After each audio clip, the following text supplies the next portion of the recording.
Eccoci qua, buongiorno a tutti, sono Temossi Giorgio, questo è il mio canale Surfcast LGBT Liguria. Il periodo estivo è ormai alle porte e tanti pescatori inizieranno a spostarsi per le vacanze estive. Pescatori esperti e tanti alle prime armi, con l'unico intento di divertirsi e lanciare le proprie esche sia di giorno che di notte per tentare qualche bella cattura. Ma sappiamo davvero tutto sui divieti estivi? Scopriamolo insieme. Divieti. Punto primo, orari consentiti per la pesca in periodo balneare. 19-7, orario che può variare a seconda della regione di appartenenza. Chiamare guardia costiera per sicurezza. Per la tutela dei bagnanti in generale dal 1 maggio al 30 settembre di ogni anno c'è il divieto di pesca durante le ore di balneazione. Tuttavia, nelle ore serali e in quelle mattutine, al di fuori della fascia oraria interdetta, l'esercizio della pesca generalmente è da considerarsi lecito. Punto 2. Divieto di accampamento. Le spiagge sono parte del demanio pubblico e decidere di accamparsi è un'occupazione abusiva del suolo pubblico. Vietato come accamparsi e dormire sulla spiaggia. Le spiagge sono parte integrante del demanio pubblico e decidere di accamparsi su di esse, con la tenda per trascorrere qualche notte cullati dal suono delle onde, è un'abusiva occupazione del suolo pubblico. Regolamenti e ordinanze locali sanzionano anche pesantemente il fenomeno dell'accampamento abusivo in riva al mare, che in alcuni comuni rappresenta una problematica diffusa, reputata idonea a giustificare azioni di controllo capillare. In questi casi le sanzioni arrivano addirittura a 500 euro e della vigilanza si incaricano carabinieri, vigili urbani, polizia e guardia costiera. Vietati in molti posti i falò in spiaggia.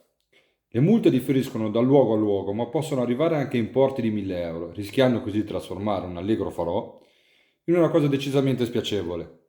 Questo perché la spiaggia, anche se data in concessione, è pur sempre un bene demaniale. Punto 4. Vietato lasciare gli ombrelloni in spiaggia.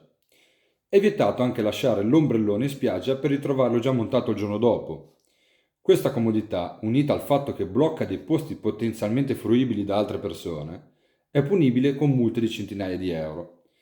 Dato che le spiagge sono uno spazio demaniale, infatti, occuparle arbitrariamente va contro l'articolo 1161 del Codice della Navigazione.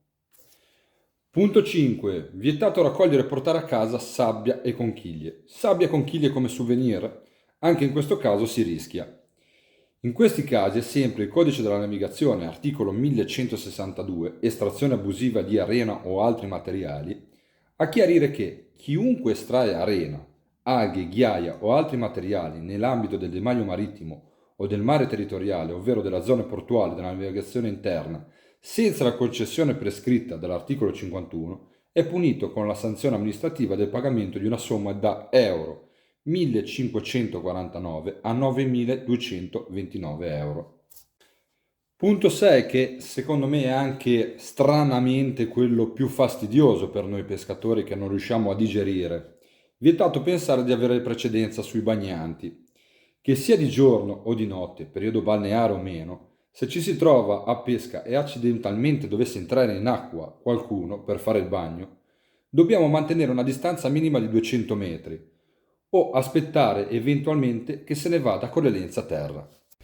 Quindi che voi siate super pescatori esperti o pescatori alle prime armi, spero di avervi dato una mano a ricordare quali sono i divieti nel periodo estivo per quanto riguarda noi pescatori sia di giorno che di notte.